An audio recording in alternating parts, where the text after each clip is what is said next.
যোৰহাটৰ বৰিগাঁও পাব্লিক উচ্চ মাধ্যমিক বিদ্যালয়ত উন্মোচন হয় অৱসৰপ্ৰাপ্ত প্ৰধান শিক্ষক লেখক বিপিন চন্দ্ৰ কলিতাৰ গ্ৰন্থ মোৰ জন্মজীৱনৰ আঁৰৰ কাহিনী। উন্মোচনী সভাখনিত সভাপতিত্ব কৰে অৱসৰপ্ৰাপ্ত অধ্যক্ষ তথা সমাজকৰ্মী উত্তম দত্তই। অতিথি হিচাপে উপস্থিত থাকে গ্ৰন্থখনৰ লেখক অৱসৰপ্ৰাপ্ত প্ৰধান শিক্ষক বিপিন চন্দ্ৰ কলিতা, পোহৰ লাইব্ৰেৰীৰ মুখ্য সম্পাদক অমৰ বৰুৱা, সমাজকৰ্মী অৰূপ পূজাৰী, অৱসৰপ্ৰাপ্ত শিক্ষয়িত্ৰী নিকুঞ্জ দেৱী, বাণী বৰঠাকুৰ, প্ৰধান শিক্ষয়িত্ৰী শেৱালী শইকীয়া, সমাজকৰ্মী বুধেন শইকীয়া।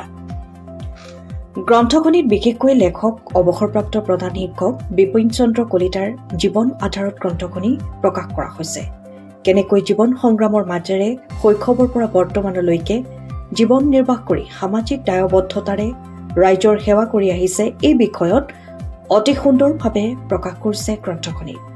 অনুষ্ঠানটিত উপস্থিত থকা প্ৰতিগৰাকী বিশিষ্ট ব্যক্তিয়ে গ্ৰন্থখনিৰ সন্দৰ্ভত বক্তব্য আগবঢ়াই কয়, গ্ৰন্থ হৈছে একোখন দলিল।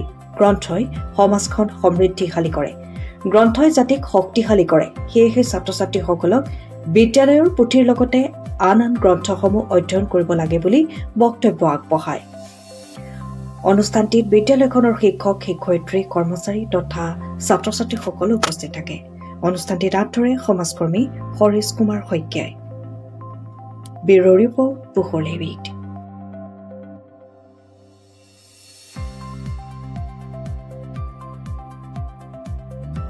আজি বৰিগাঁও পাব্লিক স্কুলত অৱসৰপ্ৰাপ্ত প্ৰধান শিক্ষক শ্ৰীযুত বিপিন কলিতা দেৱৰ এখন কৰ্মজীৱনী গ্ৰন্থ আমি উন্মোচন কৰিলোঁ।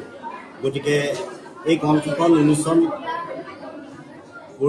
কৰিলোঁ। গতিকে তেখেতৰ যিখিনি জীৱনত যিখিনি কৰ্ম কৰিছিলে বা এই বিদ্যালয়ৰ লগত জড়িত হৈছিলে বা শিক্ষা বিভাগৰ লগত জড়িত হৈ শিক্ষাৰ বিভিন্ন ছাত্ৰ ছাত্ৰীৰ শিক্ষিত কৰিলে, গতিকে সেই কৰ্মজীৱনীখনত অন্তৰ্নিহিত হৈ আছে। গতিকে আমাৰ ইয়াত উপস্থিত থকা সদৌ ৰাইজ আৰু ছাত্ৰ ছাত্ৰীসকলক এই কিতাপখন পঢ়িব লাগিব আৰু পঢ়ি পেলাই আৰু ছাত্ৰ ছাত্ৰীসকল নিজে উৎসাহিত হ'ব লাগিব আৰু প্ৰত্যেকজন ব্যক্তিয়ে বিশেষ কিছুমান কৰ্মৰ লগত জড়িত আৰু সেই বিশেষ ব্যক্তিসকলক যাতে নিজৰ কৰ্মজীৱনী ডায়েৰী লেখে আৰু ডায়েৰী প্ৰকাশ কৰে, তাৰ কাৰণে মই এই হেঁপাহতে মই আপোনালোকলৈ আহ্বান জনাম। মই বৰিগাঁও পাব্লিক হাইস্কুলত মই এখন নিজে মোৰ জন্মৰ আঁৰৰ কাহিনী নাম দি এখন কিতাপ উন্মোচন কৰিছিলোঁ। সেই কিতাপখনত মোৰ গোটেই জীৱনৰ জন্মৰ পৰা আৰম্ভ কৰি বৰ্তমানলৈকে যিখিনি কথা কাৰ্যাৱলী সেই সকলোবিলাক মই মোৰ কৰ্মজীৱনৰ পৰা সকলোবিলাক মই লিপিবদ্ধ কৰি থাকি এই গ্ৰন্থখন উন্মোচন কৰিলোঁ। আৰু এই সভাত অংশগ্ৰহণ কৰা সকলোকে মোৰ শ্ৰদ্ধা নিবেদন কৰি সভাখন উদ্বোধন কৰিছোঁ। গতিকে ইয়াত কিবা ভুল ভ্ৰান্তি থাকে তাৰবাবে মই সকলোকে মই জয়তে পোহৰ লাইব্ৰেৰীৰ কৰ্মকৰ্তা আৰু উদ্যাপন কৰিছোঁ।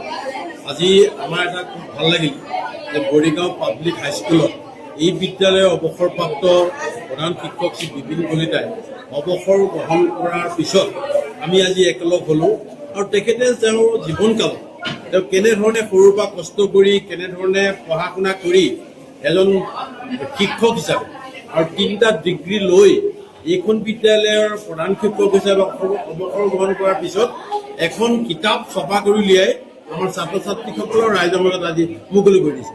আমি প্ৰকৃততে ভাগ্যৱান বুলি ভাবিছোঁ যে তেখেতে যিটো আদৰ্শৰে এজন শিক্ষক হিচাপে তেওঁ কিখিনি কৰিলে, তেওঁ গোটেই কৰ্মজীৱনী মোৰ জন্মজীৱনৰ আঁৰৰ কাহিনী, তেওঁ জন্মৰ পৰা বৰ্তমানলৈকে কিখিনি কাম কৰিলে সেই বিষয়ে ছাত্ৰ ছাত্ৰীসকলৰ এইবিলাক কথাৰ প্ৰয়োজন আছে।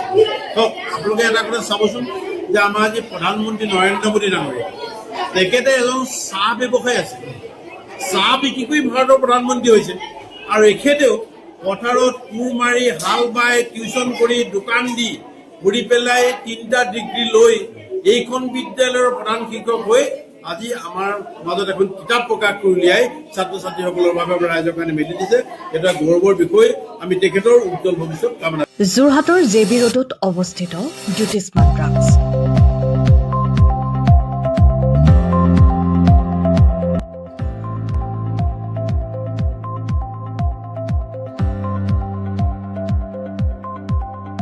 আপোনালোকৰ সেৱাত জ্যোতিষ্মান ড্ৰাগছ। আমাৰ ইয়াত শিশুসকলৰ লগতে প্ৰাপ্তবয়স্ক পুৰুষ মহিলাসকলৰ বিভিন্ন ৰোগৰ ঔষধ উপলব্ধ। পুৱা 9 বজাৰ পৰা নিশা 10 বজালৈ খোলা থকাৰ লগতে বিভিন্ন ঔষধ ৰেহাই মূল্যত উপলব্ধৰ ব্যৱস্থা। আপোনালোকৰ জৰুৰীকালীন সেৱাৰ বাবে জ্যোতিষ্মান ড্ৰাগছ। আমি সদায় সাজু। আমাৰ ঠিকনা জেবি ৰোড, যোৰহাট।